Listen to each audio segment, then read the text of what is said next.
Now let's take a look at properties of the normal distribution. So many physical quantities such as height and mass are distributed symmetrically and unimodally about the mean. So when we talk about symmetrically, we talk about how the left half here is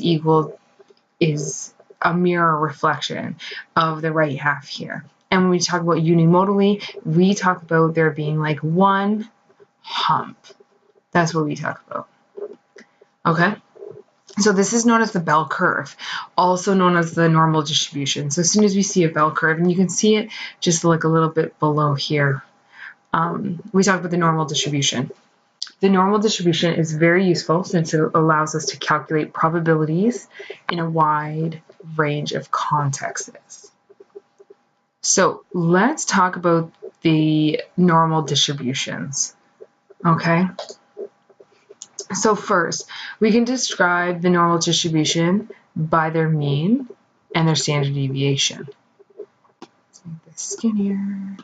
Okay, so what we do is we put the mean right at its hump because the average is going to be wherever the hump is. So whether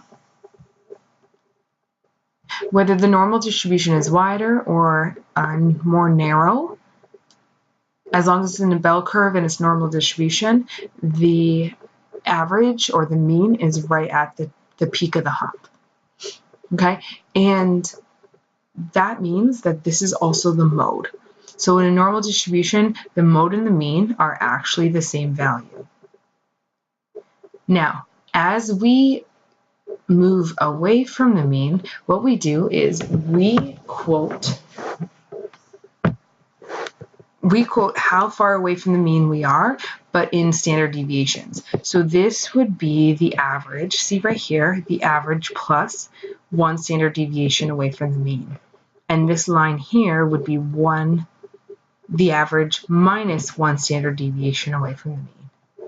And then if we wanted to go 2 standard deviations away from the mean, it'd be like the average plus 2 standard deviations away, the average minus 2 standard deviations away. And we can see that. And one of the rules that we need to memorize, and I don't memorize many things, but this is one that we need to memorize, is, here we go, 68% of the data, no matter how wide or how narrow your standard deviation your normal distribution is, 68% of the data lies within one standard deviation away from the mean. And that means one down, like one less, and then one above. 95% of your data, or of the people, whatever you're testing, is within 2 standard deviations away from the mean, and 99.7% of the data is within 3 standard deviations away from the mean. Okay. The wider your normal distribution or your bell curve is, this means that the data is less clustered around the mean. So the less the data is clustered about the mean. Okay, but if we're taking a look at a more narrow and a taller and skinnier, basically, bell shape, then that means more data is clustered about the mean. Okay? And then this is just what I was saying, just in written form. So 68% of the data will lie within one standard deviation away from the mean, 95, and then 99.7. Okay, so let's actually take a look at this one. So let's do predictions from the normal model. Okay, so Henry is 168 centimeters tall. In his high school, boys' heights are normally distributed. So as soon as they're normally distributed, I always draw a curve. I mean, sometimes you don't have to, but they're normally distributed with the mean, so the average here, of 174. So let's put 174 right in the middle. We know that's the mean. We also know that it's the mode. The mode we don't need it in this one so far, but we can always just keep that in mind. and a standard deviation of 6 centimeters. So what is the probability that the first boy Henry meets at school tomorrow will be taller than he is? Okay, so let's take a look at the standard deviations. And I'm going to actually draw this way bigger. I'll do all the work. Okay. So down the middle is 174. Now, if you're 1 standard deviation away from the mean, what this means is, so 174 minus 6. And I'll show my work just so that we have an example. So let's go 174 minus 6. So this number right here is going to be 168. And that's Henry. So let's put an H there. And that's 1 standard deviation away from the mean going down. And then if we do 174 plus 6, because the standard deviation is 6, we get 180, correct? Now, I don't know where those are coming from.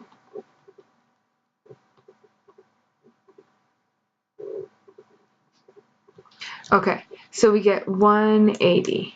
Here we go.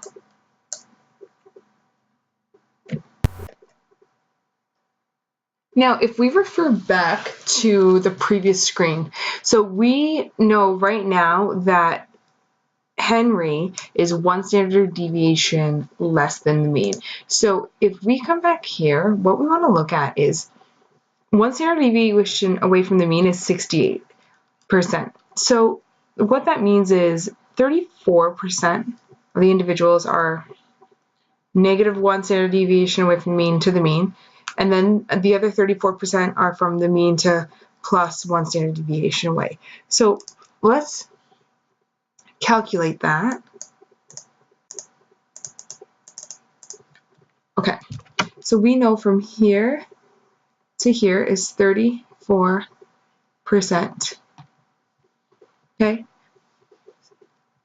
and we always know that right in the middle, this one stands for 50%.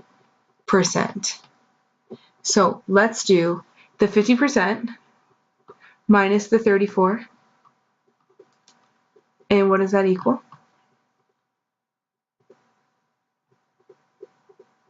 16%. Okay, so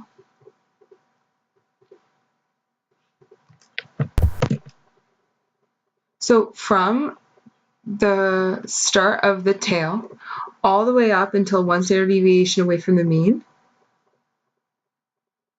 this accounts for 16% of the data. Okay, what does that mean?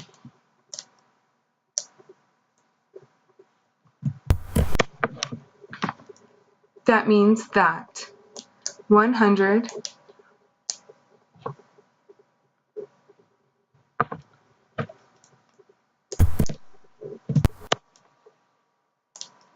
minus 16%. When we do that, we get 84%. So therefore, 84%, there is the probability that 84%,